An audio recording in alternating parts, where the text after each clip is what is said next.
ሰላም ጤና ይስጥልኝ ዶክተር ዮናስ ቤተሰቦች እንደምን አላችሁ? ዛሬም እንደተለመደው በአንድ ጠቃሚና አስተማሪ ሐሳብ ተገናኝተናል። በዛሬ ፕሮግራም ነግራችሁ ከአስከፊው የኩላሊት ህመም ራሳችሁን እንዴት መጠበቅ እንደምትችሉ ይሆናል። በተለይ ኩላሊታችን ጤናማ እንዲሆን ምን እናድርግ የሚለውን እነግራችኋለሁ። ይሄ የኩላሊት ህመም በአሁን ሰዓት ላይ በጣም የበርካታ ሰዎችን ህይወት እየቀጠፈ ያለ፣ በርካቶችን ለስቃይ ለተለያዩ ችግሮች እየዳረገ የሚገኝ አንደኛውና ዋነኛው ህመም ነው። ታዲያ ከእንደዚህ አይነት አስከፊ ህመም አስቀድማችሁ ራሳችሁን መጠበቅ አለባችሁ። ኩላሊታችንን ጤናማ ለማድረግ ምን እናድርግ? ዋናው ነጥባችን ይሆናል ማለት ነው። አብራችሁን ቆዩ። ለቻናሌ አዲስ ከሆናችሁ ሰብስክራይብ አድርጋችሁ ቤተሰብ ሁኑ። ይህን መረጃም ላይክ፣ ሼር እያደረጋችሁ ብዙዎች ጋር ደርሶ እንዲማሩበት አድርጉ። በቀጥታ ወደ ሐሳባችን እንግባ።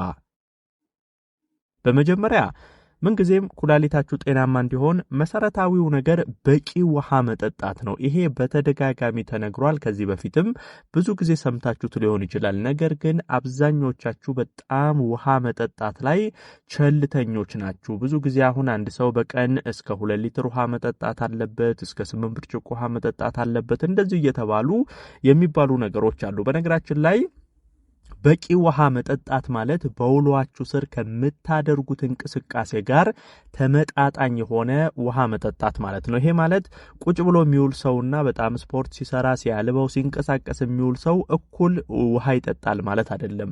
ቁጭ ብላችሁ የምትውሉ ሰዎች ከ1.5 እስከ 2 ሊትር ብርጭቆ እስከ 2 ሊትር ውሃ መጠጣት በቂ ነው። ነገር ግን ስፖርት የምትሰሩ በጣም ይሄ የጉልበት ስራዎች፣ አድካሚ ነገሮች፣ እንቅስቃሴ የምታበዙ ሰዎች ግን በቀን 3-4 ሊትር ውሃ ልጠጡ ትችላላችሁ። ስለዚህ የመጀመሪያ ማወቅ ያለባችሁ በውሏችሁ ስር ከምታደርጉት እንቅስቃሴ ጋር ተመጣጣኝ የሆነ በቂ ውሃ መጠጣት ያስፈልጋል። ይሄ ለኩላሊት ጤና መሰረታዊ ነገር ነው። ሌላው ክብደትን መቀነስ። በነገራችን ላይ በተለይ ቦርጭ፣ ውፍረት፣ ይሄ ቦዲ ማስ ኢንዴክሳችሁ ልክ ካልሆነ፣ ከፍተኛ ክብደት ካለ እንደዚህ አይነት ነገር ራሱ ኩላሊት ላይ ከፍተኛ ጫና በማሳደር ለኩላሊት ህመም ይዳርጋል። ታዲያ ይሄ ከፍተኛ ክብደትን ለመቆጣጠር አኗኗርን፣ አመጋገብን ማስተካከል፣ በተለይ የአካል ብቃት እንቅስቃሴ ማድረግ፣ ስፖርት በምትሰሩበት ጊዜ፣ አመጋገብን በምታስተካክሉበት ጊዜ ይሄ ሰውነታችሁ አቋማችሁ እንዲስተካከል ያደርጋል። ክብደት እንዲቀንስ ያደርጋል። ኩላሊት ላይ የሚያርፈውን ጫና በከፍተኛ ሁኔታ ይቀንሳል። ስለዚህ ክብደታችሁን መቆጣጠር ሌላው መሰረታዊ ነገር ነው። ሌላው የስኳር መጠንን መቆጣጠር። በነገራችን ላይ ይሄ አሁን ስኳር ብቻ ሳይሆን የደም ግፊትንም እዚህ ጋር ማንሳት ፈልጋለሁ። ብዙ ጊዜ አሁን የስኳር ህመም፣ የደም ግፊት ህመም ያለባቸው ሰዎች ለኩላሊት ህመም የመጋለጥ እድላቸው በጣም ሰፊ ነው። መቼ ካልተቆጣጠሩት ማለት ነው። ስኳር ህመም ካለባችሁ አንደኛ መቆጣጠር። በነገራችን ላይ ግዴታ የስኳር ህመም አለባችሁ ስትባሉ አይደለም ስኳርን መቆጣጠር ያለባችሁ። አስቀድማችሁ ይሄ ጣፋጭ ነገር የምታበዙ፣ ይሄ አርቲፊሻል ነገሮችን የምታበዙ ይሄን ቀድማችሁ መቆጣጠር አለባችሁ። ሲጀመር ለስኳር ህመም እንዳትጋለጡ፣ ስኳራችሁ ከፍ እንዳይል መስራት ያስፈልጋል። ስኳር ህመም ያለባችሁ ደግሞ መድኃኒት የምትወስዱ ደግሞ እንደዚህ አይነት ነገር ውስጥ ካላችሁ ስኳራችሁን በደንብ መቆጣጠር፣ መድኃኒታችሁን በአግባቡ መውሰድ፣ ይሄ ከስኳር ጋር ተያይዞ ያሉ ነገሮችን ማስተካከል፣ ግፊትንም በተመሳሳይ ማለት ነው። መጀመሪያም ለግፊት እንዳትጋለጡ በተቻለ አቅም ነገሮችን ማስተካከል ያስፈልጋል። ግፊት ካለባችሁ ደግሞ ግፊቱ ተባብሶ ኩላሊት ላይ ጫና እስከማሳደር እስከ ኩላሊት ህመም እስኪዳርግ ድረስ ዝንጉ መሆን የለባችሁም። በተቻለ አቅም የደም ግፊታችሁን ለመቆጣጠር መቻል አለባችሁ። ይሄ ስኳር፣ ግፊት፣ እንደዚህ አይነት ነገሮች ለኩላሊት ትልቅ ጫና ያሳድራሉ። ሌላ ጨው ነው መነሳት ያለበት። እንግዲህ ምግባችሁ ላይ ጨው በጣም መቀነስ መቻል አለባችሁ። ጨው እያበዛችሁ የምትጠቀሙ ከሆነ፣ ከልክ በላይ ጨው የምትወስዱ ከሆነ፣ ሰውነታችሁ የሶዲየም ክምችት የሚኖርበት ከሆነ ሄዶ ትልቅ ጉዳት የሚያመጣው ኩላሊት ላይ ነው። ኩላሊታችሁ ፌል እስከማድረግ ሊደርስ ይችላል። ይሄ አላስፈላጊ የሶዲየም ክምችት በሰውነት ውስጥ በሚኖርበት ጊዜ ከፍተኛ ጫና ኩላሊት ላይ ያሳድራል። በተቻለ አቅም ምግባችሁ ላይ ጨው በደንብ ለመቀነስ መቻል አለባችሁ። እነዚህ ከላይ የነገርኳችሁ ነገሮች እያደረጋችሁ በዛውም አመጋገብ ላይ ይሄ ጨውን ማስወገድ መቀነስ ያስፈልጋል። ሌላው ሽንታችሁን አለመያዝ ነው።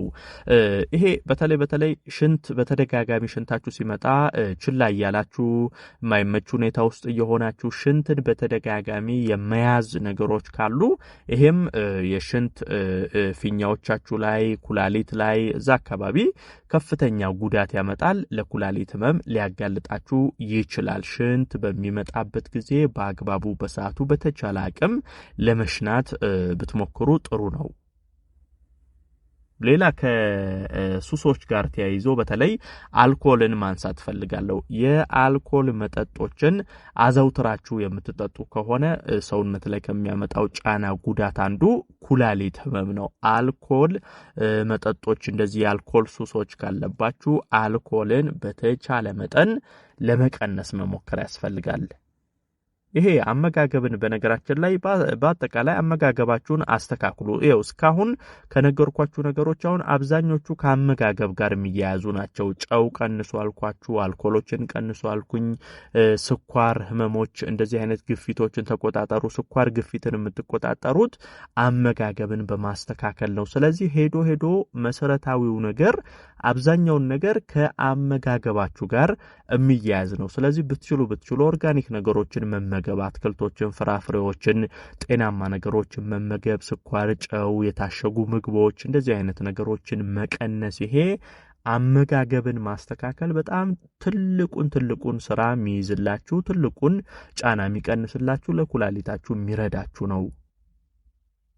ሌላው በነገራችን ላይ በየጊዜው የጤና ምርመራ ብታደርጉ ጥሩ ነው። አሁን ቢያንስ በአመት አንድ ጊዜ የጤና ምርመራ ማድረግ አለባችሁ። አንዳንድ ጊዜ የኩላሊት ህመም በተለይ ምልክቶቹን የማታውቁ ከሆነ አንዳንድ ጊዜ የከፋ ደረጃ ደርሶ ወይ ሲጥላችሁ የከፋ ጉዳት ሲያመጣ ወደ ሕክምና ተቋም የምትመጡ አላችሁ። በእርግጥ የኩላሊት ህመም ሲጀምር የሚያሳያቸው ምልክቶች አሉ ለምታውቋቸው ሰዎች ማለት ነው። ነገር ግን ብዙ ሰው አሁን አያውቅም። የሽንት ከለር መለወጦች፣ ድካም ስሜቶች፣ የተለያዩ ነገሮች ሲያሰማ ወይ ሌላ ህመም ይመስለዋል፣ ቸልተኛ ይሆናል። በኋላ ችግሩ ተባብሶ ወደ ሕክምና ተቋም ይመጡ አሉ። ስለዚህ ብትችሉ እንደዚህ አይነት ነገሮችን ቀድማችሁ ለመከላከል ቢያንስ በአመት አንድ ጊዜ የአጠቃላይ የጤና ምርመራ ማድረግ፣ ኩላሊትንም እንደዚሁ ስትታዩ በዛ ጊዜ ችግሮች ካሉ አስቀድሞ ያን ነገር ለመቅረፍ ይረዳል ማለት ነው። በዚሁ ግን ስለ ሕክምና ከተነሳ